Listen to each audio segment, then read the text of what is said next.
வணக்கம். Big topic with Karthik மாய்குமார். தமிழகத்தில் ஆன்லைன் ரம்மிக்கு எப்போ கிளைமேக்ஸ் வரும் அப்படின்னு பல பேருமே கேள்விகளால் தமிழக அரசை போட்டு தொலைச்சி எடுத்துக்கிட்டு இருந்தீங்களே, அந்த கேள்விக்கு இப்போ பதில் கிடைச்சாச்சு. இதை பற்றி தான் முழுக்க இந்த வீடியோவில் பேச போகிற நிகழ்ச்சிகளை போகலாம்.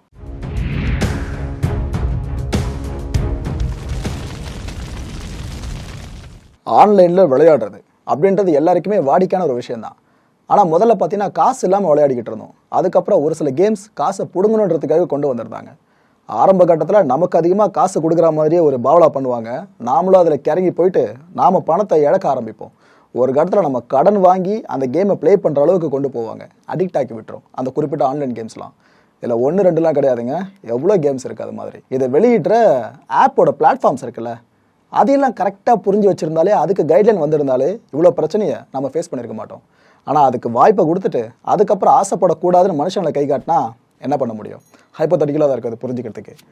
ஆக்சுவலாக இதில் குறிப்பிட்டு சொல்லணும்னு பார்த்தீங்கன்னா ஆன்லைன் ரம்மிங்க. இது ஆக்சுவலாக நிறைய பேர் அட்வர்டைஸ்மெண்ட்டாக பண்ணிக்கிட்டு இருக்காங்க. விளையாடுங்கன்னு சொல்லிட்டு அட்வர்டைஸ்மெண்ட்டுக்காக பண்ணிவிட்டு காசு சம்பாதிச்சுட்டு போயிடலாம். ஆனால் அதுக்கப்புறம் விளையாடுறேன்னு சொல்லிட்டு ஒரு 10,000 போட்டு 20,000 எடுக்கிறவங்க, 20,000 போட்டு 40,000 எடுக்கிறவங்க, அதுக்கப்புறம் 1 லட்சம் 2 லட்சம் கடை வாங்கி போட்டு அந்த பணத்தை மொத்தமாக இழந்துட்டு கடனை திருப்பி அடைக்க முடியாமல் குடும்பத்தோடு சூசைட் பண்ணிக்கிறவங்க, இவங்களை பற்றி யாருமே யோசிக்கிறது இல்லை. இதனால தான் நாமளே இது வரைக்கும் அந்த குறிப்பிட்ட ஆடை எடுத்து பண்ணாமே இருந்தோம். அதுக்கு இது பிரதான காரணமாகவும் இருந்துச்சு. தமிழகத்தில் கடந்த 3 வருஷங்களை மட்டுமே எடுத்துக்கிட்டிங்கன்னா 17க்கும் மேற்பட்ட மரணங்கள் நிகழ்ந்திருக்கு இந்த ஆன்லைன் விளையாட்டுகள் சார்ந்து மட்டுமே. நினச்சி பார்க்க முடியுதா? வெறும் ஆன்லைன் கேம்னு நம்ம சொல்கிற விஷயம் உயிரை எடுக்குது. அதுவும் மரணங்கள் எதுக்கான அந்த டேர்மை யூஸ் பண்ணுறேன்னு பார்த்தீங்கன்னா, இப்போ ஒரு குடும்பத்தில் ஒரு அப்பா இருக்காரு, ஒரு அம்மா இருக்காங்க, 2 குழந்தைங்க இருக்கான்னு வச்சுங்க. அந்த அப்பாவுக்கு வேலை போயிடுச்சு, இல்லைனா இருக்கிற வேலையில் அதிகமாக சம்பாதிக்க முடியல அப்படின்றதுனாலேயே அவர் என்ன பண்ணுவாப்பில் ஒரு 5 லட்சம் 6 லட்சம் வெளியே கடன் வாங்குவார். கடன் வாங்கிட்டு அதை இந்த ரம்மி கேமில் இருக்கலாம் ஆன்லைனில், அதில் மொத்தமாக போட்டுருவார். போட்டு சில நிமிடங்கள்லேயே அந்த மொத்த பணத்தை இழந்துருவார்.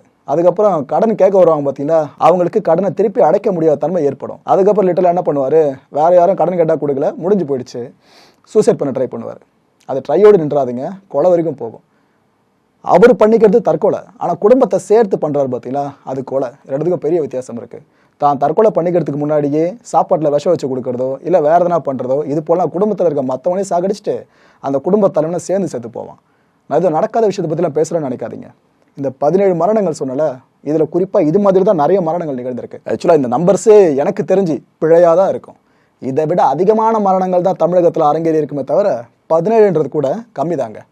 இப்போ புரிஞ்சிருக்கும் உங்களுக்கு ஆன்லைன் கேம்ஸ், அதுவும் குறிப்பாக இந்த ஆன்லைன் ரம்மியில் இருக்கு, அது எந்த அளவுக்கு நம்ம எல்லாருக்குமே ஆபத்துன்னு சொல்லிட்டு அந்த அளவு அடிக்ட் ஆகிட்டு அதுக்கப்புறம் நம்மளை வெளியேறவே விடாமல் வச்சு செய்யும். நம்மளோட உயிர் இருக்குல்ல, அதை குடிக்கிற ஒரு விஷ பாட்டில் மாதிரி தான் இந்த குறிப்பிட்ட ஆன்லைன் சூதாட்ட விளையாட்டுகள் எல்லாமே இருக்குது. இதில் எந்த விதமான சந்தேகமும் இல்லாமல் நான் ஓப்பனாக சொல்ல விரும்புகிறேன் அந்த விஷயத்த. கடன் வாங்கி தற்கொலை பண்ணுறவங்களோட எண்ணிக்கையும் தமிழகத்தில் அதிகரித்து போச்சு பார்த்தீங்களா சமீப காலமாக. இதுக்கு காரணமும் இது போல் ஆன்லைன் கேமிங்ஸ் தான். இது சம்மந்தமான செய்திகள் இப்போ மட்டும் இல்லைங்க, கடந்த ஆட்சியிலையும் வெளியே வந்துச்சு. கடந்த அதிமுக ஆட்சியிலே என்ன பண்ணாங்கன்னா, இந்த ஆன்லைன் விளையாட்டு இருக்குல்ல, இதை ஒழுங்குபடுத்துறதுக்காக ஒரு சட்டத்தை கொண்டு வந்தாங்க. ஆனால் நீதிமன்றத்தால் அந்த சட்டத்துக்கு தடை வாங்கப்பட்டுச்சு. இதுக்கப்புறமா மாநில அரசு தடை சட்டம் கொண்டு வரலாம், உங்களுக்கு எந்த விதமான நிபந்தனை அதில் கிடையாது அப்படின்ட்டாங்க. ஆனால் அதுக்குள்ளேயே பார்த்தீங்கன்னா அதிமுக ஆட்சி முடிஞ்சது, திமுக ஆட்சி மலர்ந்துச்சு. திமுக ஆட்சியில் என்ன பண்ணியிருக்காங்க, அதிமுக ஆட்சியில் இந்த ஆன்லைன் கேமுக்கு எதிராக நின்னாங்க பார்த்தீங்களா, அதே மாதிரி இவங்களும் நிற்க ஆரம்பித்தாங்க. இந்த ஆன்லைன் விளையாட்டுகளை ஒழுங்குபடுத்துவதற்கான அவசர சட்டத்தை உருவாக்கலாம்னு தமிழக அரசு ஒரு முடிவு பண்ணுறாங்க. முடிவு பண்ணவங்க கடந்த ஜூன் மாதம் என்ன பண்ணுறாங்கன்னா, ஓய்வு பெற்ற நீதியரசர் சந்துரு அவர்கள் இருக்காங்களே, அவர் தலைமையில் ஒரு குழுவை ஃபார்ம் பண்ணுறாங்க. இந்த குழுவோட வேலை என்னன்னா, இந்த ஆன்லைன் கேம்ஸ்லாம் இருக்குல்ல, சூதாட்டம் சார்ந்த கேம்ஸ்லாம், இதனால் மக்களுக்கு எந்த அளவுக்கு தாக்கம் ஏற்படுது, அவங்க உளவியல் ரீதியாகவும் இது போல் நிதியியல் ரீதியாகவும் எந்த அளவு பாதிப்படைகிறாங்க, இது சம்மந்தமான எல்லா விஷயங்களையும் திரட்டி கவர்மெண்ட் கிட்ட ஒரு ரிப்போர்ட்டை சப்மிட் பண்ணுங்க அப்படின்ற டாஸ்க் தான் இந்த குழுவுக்கு கொடுக்கப்படுது. இந்த குழுவை என்ன பண்ணுறாங்க, இந்த ஆன்லைன் சார்ந்த நிறுவனங்கள் இருக்கும் பார்த்தீங்களா, அவங்க கிட்ட ஒரு சில விஷயங்களை கேட்குறாங்க, பொதுமக்கள்கிட்டையும் கருத்து கேட்குறாங்க. இப்படி அந்த டீம் கேதர் பண்ண தகவல்கள் ஒரு பக்கம், இன்னொரு பக்கம் கருத்து கேட்பு மூலமாக கிடைச்ச தகவல்கள், இது எல்லாத்தையும் அக்குமுலேட் பண்ணி 71 பக்கங்களை கொண்ட ஒரு விரிவான அறிக்கையை தயார் பண்ணுறாங்க. அந்த அறிக்கையில் நிறைய ஃபைண்டிங்ஸை முன் வச்சுருந்தாங்க. அதில் எனக்கு தெரிஞ்சு மக்கள் நீங்கள் தெரிஞ்சிக்க வேண்டிய ஃபைண்டிங்ஸ் என்னென்னு பார்த்தீங்கன்னா, இந்த ஆன்லைனில் சூதாட்டம் மாறுறாங்க பார்த்தீங்களா, இவங்களோட திறமை அப்படின்றது அதிகரிச்சுலாம் போல மாறா குறைஞ்சிக்கிட்டு தான் இருக்குன்னு கண்டுபிடிச்சாங்க. அண்ட் இது எல்லாமே பார்த்தீங்கன்னா இது போல் சூதாட்ட கேம்லாம் இருக்குல்ல ஆன்லைனில், இது எல்லாமே ஒரு மனுஷனை அடிமையாக்க வல்லதாக இருக்குது, அவனை கடனாளியாக்க வல்லதாக இருக்குன்னு கண்டுபிடிச்சாங்க. ஏன்னா நீங்கள் ஒரு தடவை காசு பார்த்துறீங்க அப்படின்னா திரும்ப திரும்ப பார்க்கணும்னு தோணும். மனித இயல்பு அது. அதுவே அதிகமாக பார்த்துட்டாங்கன்னா இன்னும் அதிகமாக பணத்தை போட்டு அதிகமாக பார்க்கணும் ஆசை வரும். அங்கே தான் நம்ம மாட்டோமே. அதுதான் நம்மளுக்கான செக்கு. வெளியே போயிட்டு கடன் வாங்கிட்டு வந்து கொடுத்து போட்டுருவோம். அதுக்கப்புறம் திருப்பி கடனை கொடுக்க முடியாமல் தற்கொலைன்ற முடிவை கையில் எடுப்போம். ஆக்சுவலாக இந்த அடிமையாக்குறது கடனாளி ஆக்குறது இந்த ரெண்டு விஷயங்களை பேஸ் பண்ணியே இது போல ஆன்லைன் சூதாட்ட கேம்ஸ் எல்லாமே உருவாக்கப்பட்டிருக்குன்னு இதில் தெளிவாக சொல்லியிருந்தாங்க அந்த ரிப்போர்ட்டில். இந்த கேமை கிரியேட் பண்ணி விட்டுருக்காங்க பார்த்தீங்களா, அந்த பிளாட்ஃபார்ம் எல்லாமே தான் லாபம் பார்த்துக்கிட்டு இருக்கு.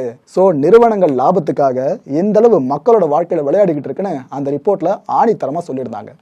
இப்பேற்பட்ட இந்த சென்சிபிளான ரிப்போர்ட் கடந்த ஜூலை மாதம் 28 முதல்வர் ஸ்டாலின் அவர்கள்கிட்ட தாக்கல் பண்ணப்படுது. தாக்கல் பண்ணப்பட்ட அந்த ரிப்போர்ட்டை பேஸா வச்சுக்கிட்டு இந்த அவசர சட்டத்துக்கு தமிழக அமைச்சரவை ஒப்புதல் வழங்குச்சு. இது எப்போ நடந்துச்சு?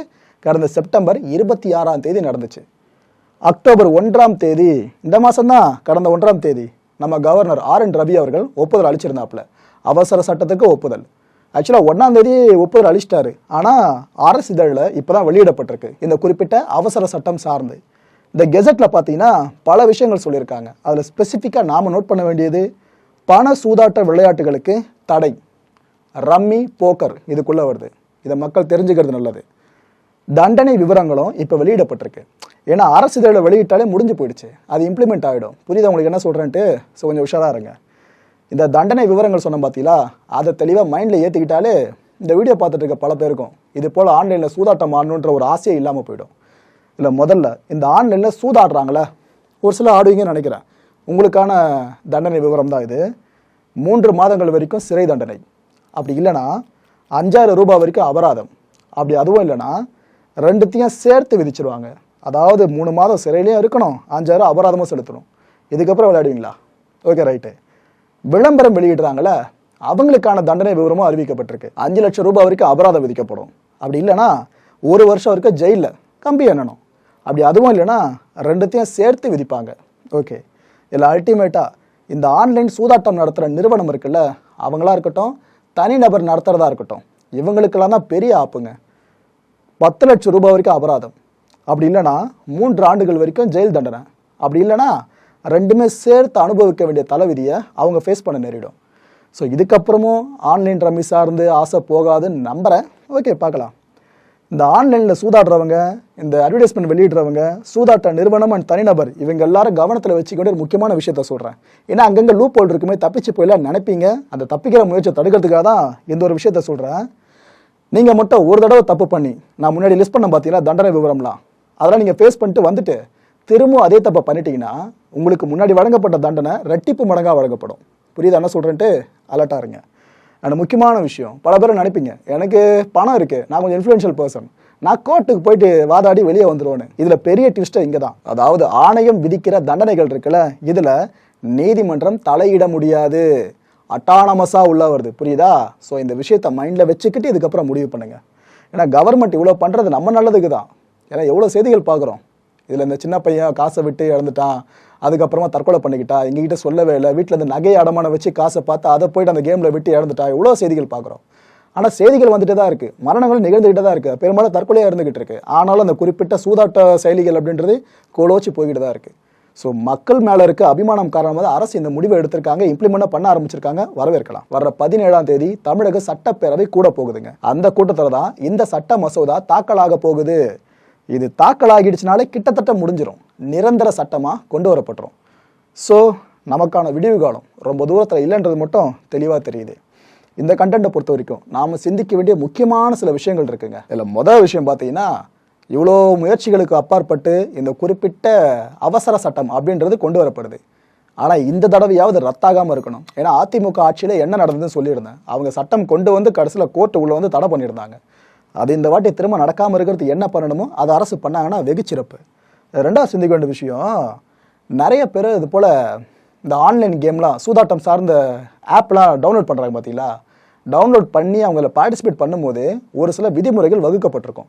அதில் அவங்க கேர்டசிக்கு போட்டுருவாங்க, நாளை பின்ன உங்களுக்கு பிரச்சனை வரக்கூடாது சொல்லிட்டு. அதை கேட்டால் டிஸ்க்ளைமர்னு சொல்லுவாங்க. ஆக்சுவலாக கேர்டசி தான், ஆனால் டிஸ்க்ளைமரும் மாற்றிடுவாங்க. அதை ஃபுல்லாக படித்து பார்க்காமையே பல பேர் அதில் ஆக்டிவாக இருக்காங்க. அதுதான் கொடுமை. 99% இது போல் ஆப்பை பயன்படுத்துகிறவங்க அதை படித்து பார்க்குறதுல விதிமுறைகளை. ஏன்னா அதில் தான் நமக்கான செக்கியை அந்த நிறுவனம் வச்சுருக்கோம். உதாரணத்துக்கு சொல்கிறதா இருந்தால் இந்த ஆன்லைன் ரம்மி எடுத்துக்கோங்களேன், அதெல்லாம் அந்த விதிமுறைகளை ஃபுல்லாக படித்து பாருங்கள். அதில் அல்காரிதம் பேஸில் தான் இந்த ஆப் செயல்பட்டு இருக்கதா சொல்லியிருப்பாங்க. அல்காரிதம் அப்படின்னா ஒன்றும் இல்லைங்க, கிட்டத்தட்ட ஒரு ரொபாட் மாதிரி. இப்போ எப்படி யூடியூப்ல நீங்கள் தெரிஞ்சோ தெரியாமையோ ஒரு வீடியோ பார்த்து லைக் பண்ணிட்டீங்கன்னா அதுக்கப்புறம் அந்த குறிப்பிட்ட சேனலில் எந்தெந்த வீடியோ வந்தாலும் உங்களுக்கு ஆட்டோமேட்டிக்காக சஜஷனில் காமிச்சிக்கிட்டே இருக்கும். இதுதான் அல்காரிதம் பண்ணுற வேலை. உங்களோட தேடுதல்கள் என்னென்னதை அதை புரிஞ்சுக்கிட்டு உங்களுக்கு ரிசல்ட்டை கொடுத்துக்கிட்டே இருக்கும். உங்களோட செயல்பாடு என்னவா இருக்கோ அதை பேஸ் பண்ணி ஒர்க் ஆகிட்டே இருக்கும். கிட்டத்தட்ட ஒரு ப்ரோக்ராம் மாதிரி. இப்போ புரியுது அல்காரிதம்னா என்னன்னு சொல்லிட்டு. இந்த குறிப்பிட்ட சூதாட்ட செயலிகள் இருக்குல்ல, இதுவும் அப்படிதான் செயல்பட்டுக்கிட்டு இருக்கு. இது அந்த விதிகளே கொடுத்துருக்காங்க, அதை பெருசாக யாருமே பார்க்கறது இல்லை. சரி, இதை கூட விடுங்க, அடுத்து இன்னொரு விதியை பற்றி பார்க்கலாம். இப்போ நீங்கள் பணத்தை இழந்துட்டீங்க, அதுக்கப்புறம் இது போல் மோசடி பண்ணிட்டாங்க, என்னை பிரெயின் வாஷ் பண்ணி பணத்தை இழக்க வச்சுட்டாங்க அப்படின்ட்டு நீங்கள் கோர்ட்டுக்கு போகிறீங்கன்னு வச்சுங்க. எந்த நிறுவனத்து மேலே நீங்கள் புகார் கொடுப்பீங்க? ஆக்சுவலாக அதில் அவங்க தெளிவாக கொடுத்துருப்பாங்க, அது இந்திய நிறுவனமாக இருக்காது. பேர் பார்த்தீங்கன்னா ஏதோ வெளிநாட்டு நிறுவனமாக இருக்கும். வெளிநாட்டில் இருக்க நிறுவனத்து மேலே இங்கே உங்களால் கேஸ் போட்டு என்ன பண்ண முடியும்? இவ்வளோ ட்விஸ்ட் இருக்குல்ல. ஸோ இதுக்கப்புறமாவது ஒரு ஆப்பை நீங்கள் இன்ஸ்டால் பண்ணுறீங்கன்னா விதிமுறைகளை முழுசாக படித்து பாருங்கள். மூணாவது சிந்திக்க வேண்டிய விஷயம், ஒரு பிரபலம் எதனா ஒரு ப்ராடக்ட் சம்மந்தமாக பண்ணுறாங்க ஆடில் அப்படின்னா அந்த பிரபலத்தை ஃபாலோ பண்ணுற பல பேர் ரசிகர்கள் இருப்பாங்களே, அதை அப்படியே நம்புவாங்க. ஒரு காலத்தில் இதை குடித்தாதான் ஹைட்டாக மாறுவோன்ட்டு பல பேரை நம்பினாங்க. நம்ம மனசில் விதைச்ச மிகப்பெரிய மித்தே அதுதான். ஆனால் அதுக்கெலாம் வாய்ப்பே கிடையாதுங்க ஹைட்டாக மாறுறதுக்கெலாம். எந்த நம்பிக்கையில் அது போல் அட்வர்டைஸ்மெண்ட் ப்ளேஸ் பண்ணி இதெல்லாம் பண்ணாங்கன்னு தெரியல. ஆனால் உச்ச நட்சத்திரங்கள் பல பேர் நடிச்சிருந்தாங்க. இந்த ஆன்லைன் கேம்லாம் இருக்கு பாருங்க, சூதாட்ட கேம்லாம், இதில் நிறைய பேர் நடிச்சிருக்காங்க. நான் பேர் சொல்ல விரும்பல, உங்களுக்கே தெரியும்னு நம்புறேன். அது போல் நட்சத்திரங்கள்லாம் இது போல் ஆட்ஸில் நடிக்காமல் இருக்கிறது ரொம்ப நல்லது. ஏன்னா நாம் காசு பார்க்குறது ஏன்னா பண்ணிட்டு போயிடுவாங்க, ஆனால் பாதிக்கப்படுறது கடைசியில் யார், அதை புரிஞ்சுக்கிட்டா போதும். இதில் 4 முக்கியமான பர்சன்ஸ் சிந்திக்க வேண்டியது, நான் உட்பட சொல்கிறேன். இந்த சோஷியல் மீடியா இன்ஃப்ளூயன்சர்ஸ் இருக்கும் பார்த்தீங்களா, நாம் இது போல் விஷயங்கள் சார்ந்து கொஞ்சம் அவேராக இருக்கிறது நல்லது. ரொம்ப கூட கேட்கல, கொஞ்சம் இருக்கிறது நல்லதுன்னு கேட்குறேன். ஏன்னா சூதாட்டம் அப்படின்றது திறமையை பேஸ் பண்ணது கிடையாது. இது உங்களுக்கு புரியும் நம்புகிறேன். அப்படி இருக்கிறப்ப லாட்ரி சீட் அடிக்கிற மாதிரி தான்.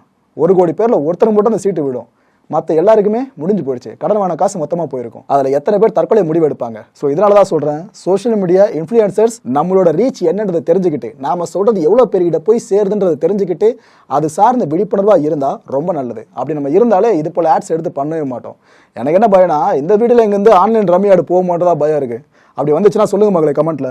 இதில் 5வது முக்கியமான சிந்திக்க வேண்டிய விஷயம், இது எல்லாருமே சொல்கிறதாங்க படத்தில் உச்ச நட்சத்திரங்கள்லாம் உழைக்காமல் கிடைக்கிற காசு நிலைக்காதுன்னு வாங்களே, அது படம் டைலாக மட்டும் எடுத்துக்காதீங்க, உண்மையாக அதுதான்.